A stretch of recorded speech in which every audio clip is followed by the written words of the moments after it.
Extreme pleasure to welcome to the studio for the very first time two of the members of the new Emerson, Lake and Powell. Cozy Powell. How you doing? Welcome to Much Music, who we know from Jeff Beck, Michael Schenker, Richie Blackmore, and a man whose keyboard work I've admired for years and years and years, Keith Emerson. Hi, JD. Welcome to Much Music. Well, thank you. Nice to be here. So this is the first tour as the new Emerson, Lake, or new ELP, Emerson, Lake and Powell. And I read in a lot of press interviews and a lot of articles on the band that you wanted to do North America as the lead-off part of the tour rather than starting in the UK first. And it would seem to me that it would be perhaps a little more advantageous from a financial standpoint to start the tour at home and then move across the Atlantic. Why did you want to start it here first? I think there's a more positive attitude here in America and Canada towards bands of our stature. And you need a lot of positiveness, a lot of positive reaction when you start out. England is kind of a bit weird, It's more for new up-and-coming bands, fashionable bands, and you've got to get your gold lamy jacket on and all that what sort you of look stuff. like over there. They don't really want to know about what you can play or if you can play. It's whether you're in vogue at the time. They're more into serious music and music itself, and we just needed a positive reaction to start off and get the band off on a good footing, What does it do to you as a person who would love to exist in the home market to get that groundswell of support behind you, to know that when you come back home you're a hero, to know that the music press in England really isn't all that concerned with music as much as they are with hairstyles and what the person's wearing? I mean, it doesn't seem to be, to me, too conducive to having not only a successful career, but at least a very fruitful musical songwriting career. Yeah, most of the bands come over here anyway, of the style of music that we play. I mean, Genesis come over here and work over here first, Stevie Winwood. All the people that have been around for a while come to America and Canada to start off. Very few of them start off in England, because for some reason you just can't do anything over there unless you get slagged off. It's just hopeless. So you come over here first and just get your act together, and then go back there, and maybe they'll like you then. Right, so home is home, but you start off making the money and getting the support over here, do you? Home is here at the moment. Yeah, really. Who have you noticed has been coming out to the gigs? Fans of the old ELP, fans of the new, or a cross-section of both? We played El Paso, and it was definitely a new audience down there, wasn't it? I mean, we certainly got a lot of the old ELP fans coming to see us, but a lot of new as well. The show is a mixture of old and new as well, isn't it? Yeah. I read that you didn't want to rely too much on past material because this was essentially a new band, and that you had done a lot of writing together. The new album is out, of course, under the new name. Right. There are probably future projects that will exist under the same name. So how much of the show would be past material, and how much would be what you're doing now, what you're looking forward to? I guess we do about 75% of the new album, and the rest of it is taken up with the older material. But it's rearranged and reworked to suit this guy's It's all my fault, folks. drumming. I noticed that the depth of the drumming is a little greater with Emerson, Lake and Powell than it was in the past. Carl Palmer had a sort of a rat-tat-tat-tat sound to it, listening back to some of the old LPs, whereas Cozy's is like... I just admire He's grinning. I'm saying nothing. You enjoy being out on the road with this lot? No, it's terrible. Can't wait to finish. No, it's great fun. It's great to be involved again in a three-piece band for me, being a drummer, because you've got such a great opportunity to play and expose, your vocabulary. It's great. And if you go off on a tangent, there's only going to be 2 people coming after you as opposed to 3 or 4. Well, I've got 2 sticks, I can hit both of them in. And you get 4 people in the band, it's real difficult. You've got to keep picking them up and throwing them. On the first track on side 1 of the new LP, The Score, there's a line in there, "Welcome back, my friends. You're welcome back, my friends, to the show that never ends," which is a line, of course, from my favorite Emerson, Lake and Palmer track, which is Carnival 9, Second Impression.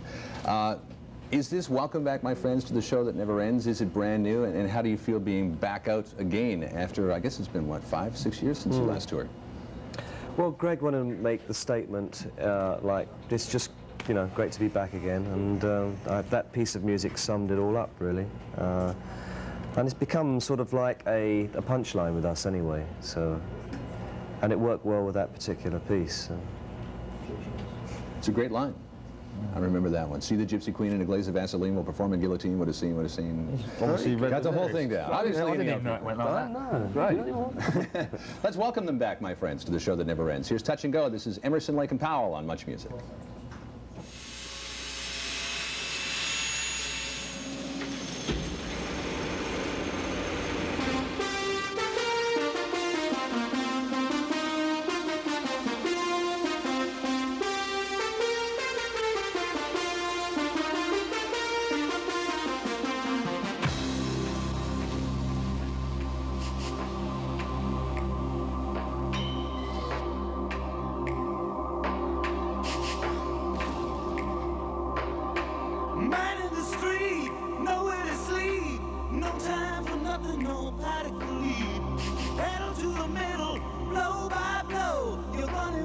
devil, it's touch and go.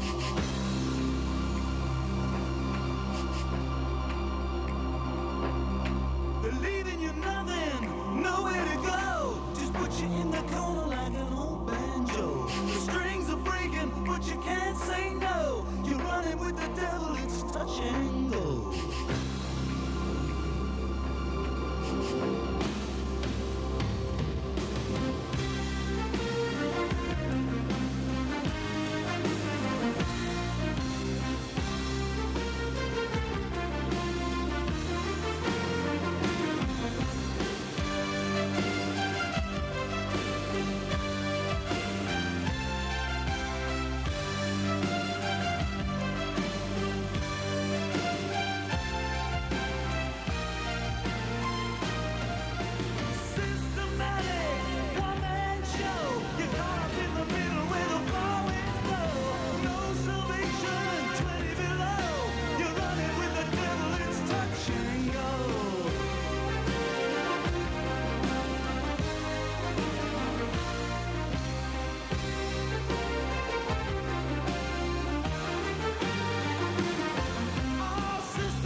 Touch and Go from Emerson, Lake and Powell in stereo on Much Music.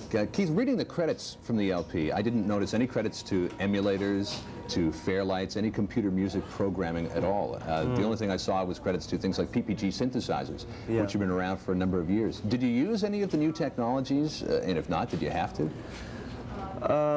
I didn't use a lot of the digital synthesizers. What I did find that mixing digital sampled sounds with analog synthesizers was a bit like trying to mix oil and water together. They didn't blend very well. Although, however, I did end up using the Kurzweil system, which is very good and suits it all. But I mean, the Fairlight is just a, I mean, people get into drawing little pictures with it and get into ecstasies about looking at the waveforms and all that sort of thing. I like an instrument you can go to, switch it on and play it. I haven't got the patience to sort of like type things up and, Yeah, I can't picture somebody like yourself or perhaps Rick Wakeman sitting down at one of these little screens and doing it. I always picture with all these keyboards around you and just getting up there and playing. Yeah, I get into analog quite a lot, like developing my own programs. It seems a little more accessible than sitting at a typewriter and typing in sounds that way. I just haven't got the patience for that sort of thing. ELP's music, both old and new for me, has set it up that some people seem to paint musical landscapes. They want a picture to come into your head when they're creating their music. To me, your music has been more atmospheric. It's been almost like if you go to the concert hall, as I did many times to see ELP, you would feel like you were in this massive environmental chamber and you were free to take the audience anywhere that you wanted to go. And it's happened on record as well. Yeah. Well, it's the concept approach, isn't it, really? Although we didn't quite achieve that on this album. No, we will on the next though. You think we will? Yeah, of course we will. Not a concept album. There's 3 musical suites that lead off the LP. Is that to introduce old fans to the new ELP, or did you just want to pursue that same musical direction? Well, there's no real plan, no formula for this album. I mean, Keith had obviously got a lot of music written before I came along, and it was a case of coming in and rearranging it to suit the new style of the band and getting the first. You've got to put your foot in the water again after such a long time, and it is a new band. We want to make sure that the direction is right.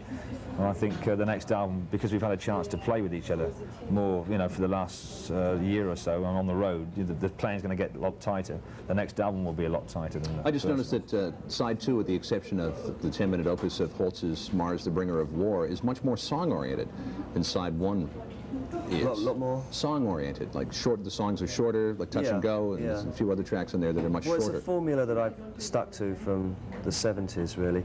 But coming back to this album, we were quite anxious that Cozy's drum sound came across. We were very much aware that a lot of other bands were using their drummers, like the drummer would come in the studio, sample the sound, sample the snare drum, sample the bass drum, sample the cymbal, thank you very much, bye-bye. Drummer goes home and the guy plays with it on the computer and does it that way. We really wanted to, I mean, Cozy wouldn't have gone for that, and we just wanted to keep the sound that he'd had in the past and, and play along with that. But so much of the world nowadays is concerned with the 3 or 4 or 4.5 minute pop song, and yet you do have some of that on the LP, although the music sounds a little bit different than most of what we're used to. But you're not afraid to go into the longer pieces, the suites. And do they still work for you in the 1980s? Do you think they work with the audience? Well, I mean, obviously there is a demand from the record company to come up with something which gets airplay, and it's got to be the right length. It's a little bit limiting for me sometimes, but you do that because that is what is expected, don't you, really? I think if you combine both the songs and the concept pieces on an album, there's not many bands today that would do that sort of thing. No. And I think if we can combine the two, then we've got something going that a lot of bands wouldn't do. And I suppose because of the track history of ELP, it's something that the real fans of the band would want us to continue doing anyway. Yeah. I imagine it's getting a little more difficult to get radio play on those type of songs, though, isn't it? Well, these few $100 bills goes wonders. Goes wonders with the DJ. Oh, I heard about you guys in Florida a while ago. Your music has always evoked an atmosphere of almost a combination of something medieval with some future world that might exist at some point in time. It's sort of a strange bringing together of the Dark Ages with what might exist in the year 3000. Are you preoccupied with perhaps what happened 1,500 years ago and perhaps what's to come? Not a lot, no. I think that's a combination of, Keith comes up with this ethereal music from time to time. Very ethereal. Very ethereal, yeah. And it's down to Greg's interpretation of the lyrics. I mean, obviously, when you listen to the lyrics that Greg writes, it's, you can just close your eyes and be, like you say, anywhere, depending on which song it is, whichever song he's taken you to, then you can go there. And that's the nice thing about the way he writes lyrics. So. Yeah, sometimes I can see this grand castle sitting on a knoll in England, and other times I can see this crazy future world where people are being beaten up by beasts and battling robots and computers. That's all good stuff. We've got to have a bit of that these days. Music does get too serious from time to time, and you can also, we can diversify a little bit, go from one thing to the other. Jazz influences were a very big part of the early days of ELP. Since that time, have you been taking on more influences? Have you been listening to anybody that you really like? Well, from the new wave stuff, well, I like Sting and Police, bands like that. You like Madonna too, don't you? Yeah. Have you seen her new movie yet? Secret Madonna fan. What? Have you seen her new movie yet? No. Apparently it's a good idea not to, but at any rate. Yeah. No, Nick Kershaw's good. Who do you like? Howard Jones? Yeah. That's pretty good. Yeah, Howard Jones is very good. Yeah. Good attitude, that man. It's, my favourite music is still the first albums that I ever bought are still very, dear to me. And a lot of those are jazz albums. I started off being a jazz purist. He drives us mad with it, Thelonious Monk at 3 o'clock in the morning. Oh, that's great stuff. Coming through the hotel wall. What else could you listen to at 3 o'clock in the morning? I don't know. A little Vivaldi, maybe, but... For the people who are going to see you tonight in Montreal, Yeah. the grandeur of the stage show is always an integral part of Emerson, Lake and Palmer. Right. Even looking at the Works tour, where you tried to go on tour with a 115-piece orchestra and choir, which unfortunately had to be dismantled after a couple of days. How important now is the presentation of the show? Perhaps have you scaled it down a little bit in favor of more just straight musicianship, or have you put it all the way over the top? What's going on? Well, we're very adaptable, you know. But the stage production for us, I feel, enhances the music a lot, and it's become an expected part of us to, you know, satisfy that need. Because I remember the hydraulic drum kits and the rotating chairs. Yeah, right. Everything that used to go on. Well, we've put a lot into this new production, and it's you know, we've got $1.5 million worth of video equipment that is used to enhance the settings of each number that we do. And there are pyrotechnics. Well, we don't want to tell too much about it. This guy almost blows himself up every night. I'll succeed one day. Have you blown your I eyeballs almost out blew yet? myself up last night. I can see that. I read a Yeah. review of last night's show. It said, pompous, you bet, but would you expect anything else, and would you want anything else? Well, we try and deliver. That's the general idea of being here.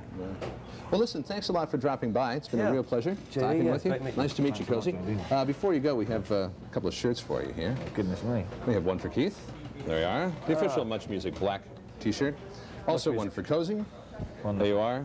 Thank you very much. And for the dear departed Greg Lake, who is in Montreal as we speak, there's one Yeah, for we'll him as keep well. Yeah, lovely. We'll pass that on to him. Great. Anything special that you guys would like to see, because you only have one video from the ELP LP? What did we pick? What do we pick?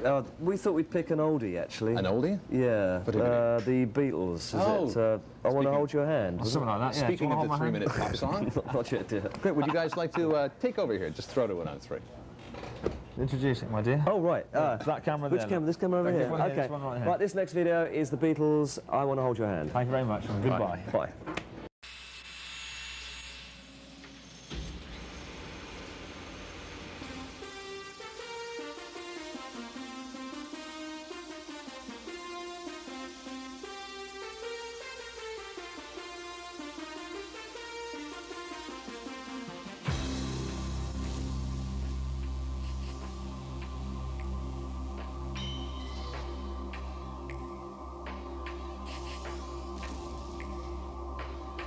Man in the street, nowhere to sleep.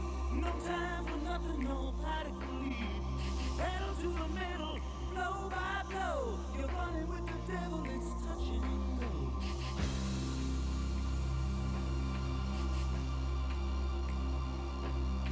They're leaving you nothing, nowhere to go. Just put you in the corner like an old banjo. The strings are breaking, but you can't say no. You're running with the devil, it's touch and go.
Our next guest tonight was one-third of the one of the most popular bands of the 1970s, certainly Emerson, Lake and Palmer. After 8 years apart, these folks have reorganized, and they are now called Emerson, Lake and Powell. This is their latest album right here, and these people can be seen in person at Madison Square Garden in New York City on September 20th. And now tonight with Paul in the band, please welcome Keith Emerson.